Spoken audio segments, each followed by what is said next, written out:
Hello everyone, कैसे हैं आप लोग। आशा करते हैं अच्छे होंगे। तो आज हम बिहार बोर्ड क्लास 10th का जो चैप्टर नंबर 1 है वास्तविक संख्या, उसके ऐसे 5 क्वेश्चन लेके आए हैं जो एग्जाम में बहुत बार पूछे गए हैं और पूछे जाएंगे। ठीक है, तो आप लोग अच्छे से समझिए और नोट करते जाइएगा। पहला क्वेश्चन कहता है कि यूक्लिड विभाजन एल्गोरिथम का प्रयोग कर 148 और 185 का मोसो ज्ञात करना है। तो यूक्लिड विभाजन एल्गोरिथम सबसे पहले जानते हैं होता क्या है। तो देखो यहां लिख देंगे क्या कहता है 148 और 185। तो यहां लिख देते हैं 148 और 185 का क्या करना है, एचसीएफ निकालना है यूक्लिड विभाजन से ना। यूक्लिड विभाजन एल्गोरिथम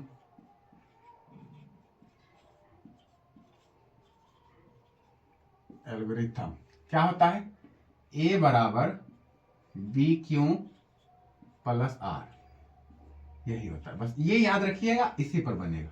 ठीक है, तो हम इसमें क्या करेंगे, देखेंगे छोटी संख्या क्या है। 148 छोटी है, 185 क्या है, बड़ी संख्या है। तो छोटी संख्या जो है उसको हम बाहर रखेंगे और बड़ी संख्या को अंदर रखते जाएंगे। तो यहां हम लिखेंगे चरण 1, स्टेप 1।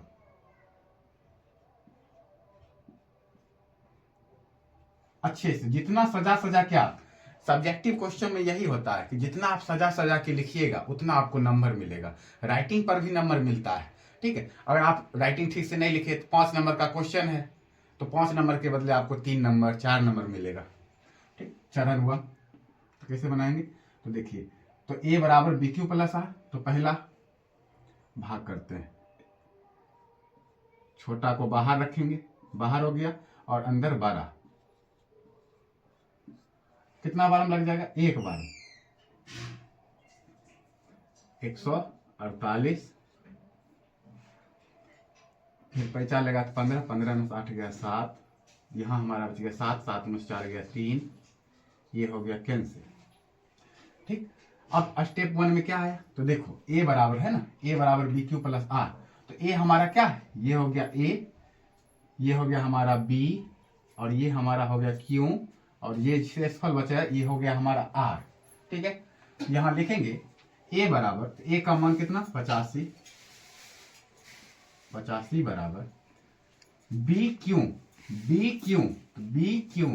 तो 148 बी है, और गुने क्यू का वैल्यू कितना है 1, और प्लस आर शेषफल, तो शेषफल यानी 37।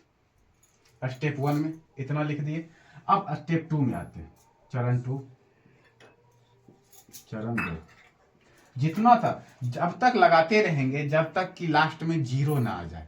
जीरो आ जाएगा बस हो गया, बन गया आंसर। तो अब देखो फिर लगाएंगे। अब क्या बचा शेषफल 37।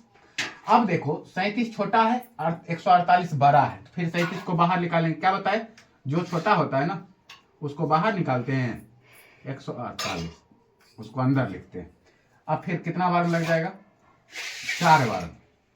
7 चौक 28, 8 बाकी 7 चौक 28, 8 बाकी 2, 3 चौके 12, 2 14, ये कैंसिल हो गया, ये भी कैंसिल, ये भी कैंसिल, ये भी कैंसिल। कितना बार में लग गया, 4 बार। अब यहां देखेंगे ए बराबर क्या हमारा है 148, 148 बराबर, अब बी क्यू प्लस आर, तो बी क्या है यहां पर 37, 37 गुने क्यू का वैल्यू 4, 4 प्लस आर कितना है 0। क्या बताए, जब तक शेषफल 0 ना आ जाए। ठीक है, अब जब 0 आया है तो देखेंगे जो जिस संख्या से भाग देने पर ना 0 आए शेषफल, तो वही संख्या क्या होता है, इसका एचसीएफ हो जाता है। अब हम देखेंगे किससे भाग दिए, 37 से भाग दिए है ना, तो यानी कि ये लिख लिए। तो 2 स्टेप में बन गया, चरण 1 चरण 2 में। अब अगर तीसरा स्टेप में बनता, कोई अगर दूसरा क्वेश्चन रहता, तीसरा स्टेप में भी बनता, तीसरा स्टेप ले जाते, चौथा स्टेप ले जाते, ऐसे बनाएंगे। तो यहां देखेंगे लास्ट में क्या आ गया, 0 कट गया। अब हम एचसीएफ लिख देंगे, एचसीएफ बराबर जिस संख्या से भाग देने पर लास्ट में 0 आ जाए, क्या आ गया 37, तो यही हो गया एचसीएफ। इसी तरह बना देंगे, आपको पूरा नंबर मिल जाएगा। अब दूसरा क्वेश्चन आपको बताते हैं, वास्तविक संख्या का दूसरा चैप्टर। इंपॉर्टेंट है ये भी क्वेश्चन, सिद्ध करने वाला आता है तो आता। कहता है कि सिद्ध करे कि 3 प्लस रूट 5 एक अपरिमेय संख्या है।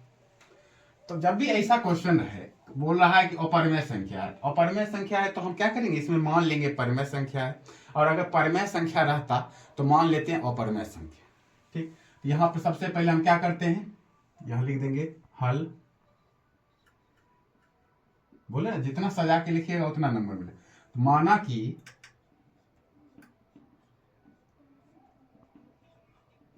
कि क्या मान लेंगे, 3 प्लस रूट 5 एक परिमेय संख्या है, एक परिमेय संख्या है। ठीक है, माना कि 3 प्लस रूट 5 एक परिमेय संख्या, और परिमेय संख्या होता क्या है, तो वैसी संख्या जो पी वाई क्यू के रूप में लिखी जाती है। तो यानी कि 3 प्लस रूट 5 बराबर क्या, पी बटा क्यू, बराबर परिमेय संख्या माने हैं तो इसके बराबर होगा। जहां क्यू क्या होता है, यहां लिख देंगे, जहां क्यू बराबर नहीं होता किसके, 0 के। अब देखो 3 प्लस रूट 5 बराबर पी बाय क्यू, तो यहां हम रूट 5 बराबर, अब प्लस में 3 है, यहां पर प्लस में 3 है ना, प्लस में 3, तो ये किधर जाएगा, उधर जाएगा तो माइनस में हो जाएगा, पी बटा क्यू और माइनस 3। अब नहीं कुछ तो इसके बटा में एक छिपा है, तो यानी रूट 5 बराबर क्यू, एक का एलसीएम कितना, क्यू। अब क्यू को यहां लाए कट गया, क्या बच गया हमारा, पी माइनस, अब क्यू को 1 से मल्टीप्लाई करेंगे तो क्यू, 3 से मल्टीप्लाई करेंगे तो 3 क्यू, ये आ गया। अब देखो रूट 5 क्या होता है, अपरिमेय संख्या, क्यों, क्योंकि ये रूट से बाहर नहीं निकलता है। और यहां पर देखेंगे कि p माइनस 3 क्यू बटे क्यू, तो ये क्या है, परिमेय संख्या है। क्यों परिमेय संख्या है, क्योंकि ना ये रूट में है और ना है इसमें कोई पाए है। ठीक है, तो ये परिमेय संख्या, और ये हो गया हमारा अपरिमेय संख्या। तो लिखेंगे चूंकि रूट 5 एक अपरिमेय संख्या है, एक अपरिमेय संख्या है, अपरिमेय संख्या है तथा p माइनस 3 क्यू बटे क्यू एक परिमेय संख्या, एक परिमेय संख्या है, परिमेय संख्या है। अब आप ही लोग बताइए कि अपरिमेय संख्या बराबर परिमेय संख्या होता है, नहीं होता है। अपरिमेय संख्या बराबर अपरिमेय संख्या, तब नहीं ये मान होगा सही। तो यहाँ है अपरिमेय संख्या और बराबर की साइड है परिमेय संख्या, तो ये हमारे मान का विरोध करता है। तो हम लिखेंगे यह हमारे मान का विरोध करता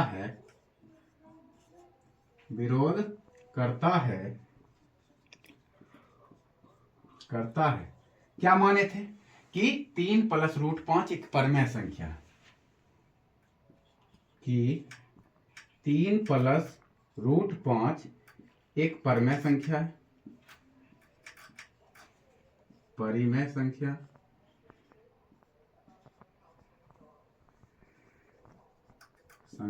है। अब हमारे जब मान का विरोध करता है तो क्या लिखेंगे, अतः, यहां लिख देंगे अतः 3 प्लस रूट 5 एक परिमेय संख्या, एक अपरिमेय संख्या। जब परिमेय संख्या नहीं है, मान का विरोध कर रहा है, तो क्या होगा, ये अपरिमेय संख्या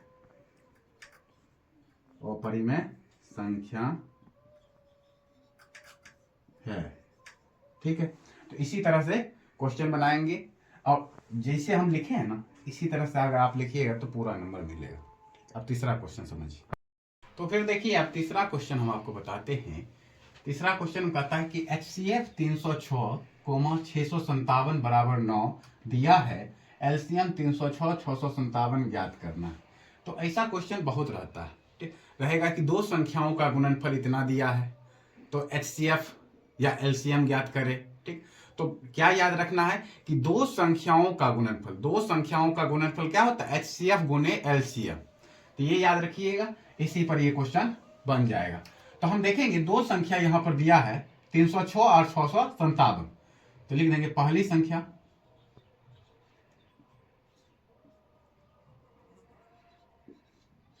दिया है, पहली संख्या बराबर 306। ठीक है, दूसरी संख्या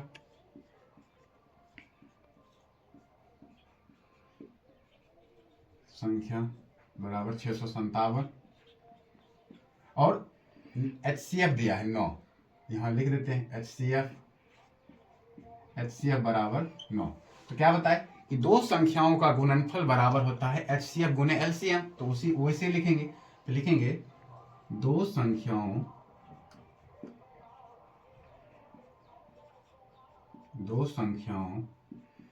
का गुणनफल बराबर क्या होता है, HCF गुने LCM।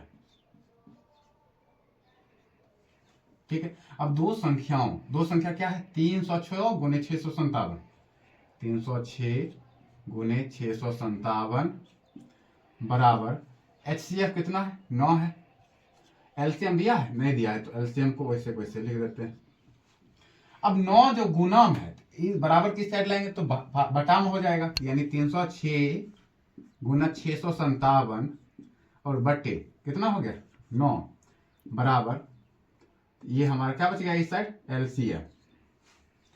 अब इसको काट देते हैं, 9 चौके 36, 9 तिया 27, यानी 34 बार कट गया। अब 34 गुने 657, अब इसको बराबर LCM।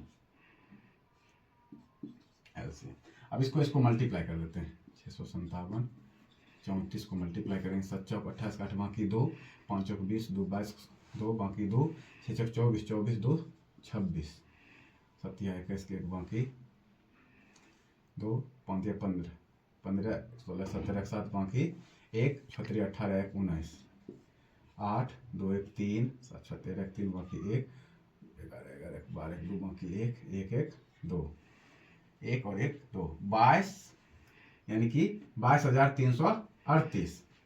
तो लिख देंगे 22,338 बराबर LCM। अब इसको सीधा लिख देते हैं, तो LCM बराबर 22 33 8, यही निकल गया क्या LCM।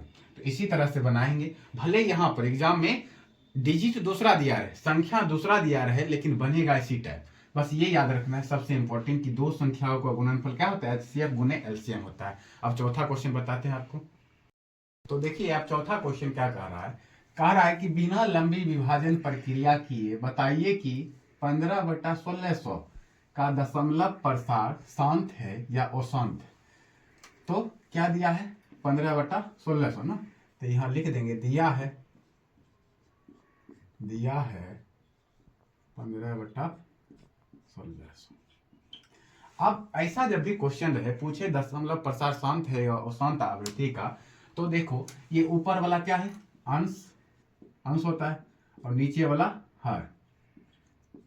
तो हर का क्या करते हैं इसे क्वेश्चन में, हर का अभाज्य गुणनखंड करते हैं। ठीक है, हर का अभाज्य गुणनखंड करते हैं, और अभाज्य गुणनखंड करने के बाद अगर ये 2 और 5 के रूप में आए तब ये क्या होता है, शांत आवृत्ति का होता है। और अगर 2 या 5 के अलावा किसी और संख्या का आता है तब ये अशांत आवृत्ति का हो जाता है। ठीक है, तो हम इसका क्या करते हैं, सबसे पहले 1600 का अभाज्य गुणनखंड कर लेते हैं। 2 बार में लगेगा 800, फिर से 2 बार में 400, 2 बार में 200, फिर से 2 बार में 100, 2 बार में 50, फिर से 2 बार में 25, अब फिर 5 बार में 25 25 और 5 एकम 5। अब क्या आया है, 2 और 5 के रूप में सिर्फ आया है, तो हम क्या लिखेंगे 15/2 गुने 2 गुने 2 गुने 2 गुने 5 गुने 5। ठीक है, यहां लिख देंगे कि यह हर का लिख देंगे हर का गुणनखंड करने पर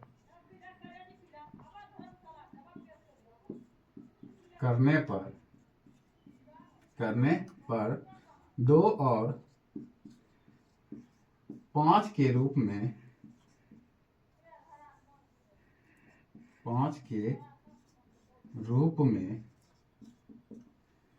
आया है, इसलिए इसका दशमलव प्रसार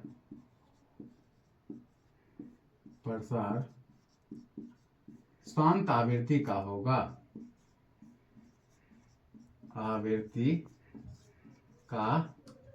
या है। ठीक, ऐसे हर का क्या करते हैं, हमेशा गुणनखंड करेंगे। गुणनखंड अगर 2 या 5 के अलावा कोई और संख्या आया तो ये हो जाता है अशांत आवृत्ति, और सिर्फ 2 और 5 के रूप में आया तो ये हमेशा शांत आवृत्ति का होता है। अब 5वां क्वेश्चन, लास्ट क्वेश्चन बताते हैं आपको। देखिए अब हम 5वां क्वेश्चन बताते हैं आपको। 5वां क्वेश्चन कहता है कि अभाज्य गुणनखंड विधि द्वारा 96 और 404 का HCF और LCM ज्ञात करें। तो वास्तविक संख्या में ज्यादा ऐसा ही क्वेश्चन ही रहेगा, HCF और LCM। तो ये 5वां क्वेश्चन है। आप लोग को आशा करते हैं जितने क्वेश्चन बता रहे हैं सब अच्छे से समझ में आ रहा होगा, और इसी से तरह हम अगला चैप्टर भी लेके आएंगे 5 क्वेश्चन, उसमें भी इंपॉर्टेंट। देखिए कहता है कि अभाज्य गुणनखंड विधि द्वारा 96 और 404, तो 96 और 404 का ना अभाज्य गुणनखंड से तो क्या करना है, 96 और 404 का पहले तो अभाज्य गुणनखंड करना। तो लिखेंगे 96 2 बार लगेगा। ठीक, 2 बार कितना, 45 दूना 90, 45 3 48, फिर 2 बार लगेगा 24, 24 दूना 48, फिर से 2 बार 12 दूना 24, फिर से 2 बार 6 दूना 12, फिर से 2 बार 3 दूना 6, फिर 3 बार, यानी 96 का अभाज्य गुणनखंड क्या आ गया, 2 गुने 2 गुने 2 गुने 2 गुने 2 गुने 3। ठीक है, अब हम निकालते हैं 404 का। यहां लिख देते हैं 404, 2 बार में लगेगा 202, फिर से 2 बार में लगाते हैं 101। अब 101 लगेगा नहीं, इसको हम 101 कैसे लगाते हैं, एक, यानी 404 का क्या आ गया, 2 गुने 2 गुने 101। अब हम क्या करते हैं, देखो HCF और LCM दोनों करता है। HCF क्या होता है, जो दोनों संख्या में हो, इसमें भी 2 है इसमें भी 2 है, यहाँ से 1 2 बाहर आ गया, यहाँ लिख देंगे HCF बराबर, यहाँ से 1 2 बाहर गुने, फिर यहाँ से भी 1 2 बाहर, अब बाहर होगा 2 है इसमें 2 नए है, तो यानी नए है, तो यानी 2 गुने 2 4, 4 क्या निकल गया, HCF निकल गया। अब क्या करते हैं, LCM निकालते हैं। LCM क्या हो जाएगा, जो HCF आया है उसको लेंगे और जो संख्या बच गया है उसको ले लेंगे, यानी लिखेंगे LCM बराबर 2 गुने 2 गुने, फिर 2 गुने 2 गुने 2 गुने 3 गुने, लास्ट में 101 भी बचा है 101। अब इन सबको गुना कर देंगे, 2 दूना 4, 4 दूना 2 दूना 4, 4 दूना 8, 8 दूना 16, 16 दूना 32, 32 दिया 96, 96 को 101 से मल्टीप्लाई कर देते हैं, 96 गुने 101 मल्टीप्लाई करेंगे तो देखो क्या हो जाएगा, 6 0 6 9 0 9, यानी 6 9 6 9 96 96 9696, तो यानी कितना आ गया 9696, यही हो गया हमारा क्या, LCM। तो ऐसे ऐसे क्वेश्चन जो है आप अभाज्य गुणनखंड विधि से बोलेगा बनाने के लिए। ठीक है, तो आप लोग अच्छे से बना लीजिएगा, ये 5 क्वेश्चन आपको अच्छे से समझ में आया होगा। तो मेरे यूट्यूब चैनल को सब्सक्राइब जरूर करिएगा, सब्सक्राइब करना नहीं भूलिएगा और लाइक कीजिएगा वीडियो को। धन्यवाद।